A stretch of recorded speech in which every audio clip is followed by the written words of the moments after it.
Hi all. My name is Donna Palladino, and Dean Jurik has invited Rocky Fizzano and myself to a garlic cooking competition. And I just wanted to let everybody know what that really means as far as a winner and not a winner. So I am Italian, 100%, and while everyone that's probably listening to me was drinking milk as a baby, I was eating pasta fazool. So I guess you could say that garlic is in my bones.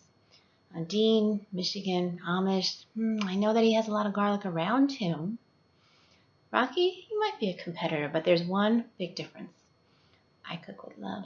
If you want to have something special for your family, you want to give your loved ones something they can say wow about, you really worked hard on this and it tastes sublime, you try my recipe. It's going to be really, really good. So, salud. See you soon.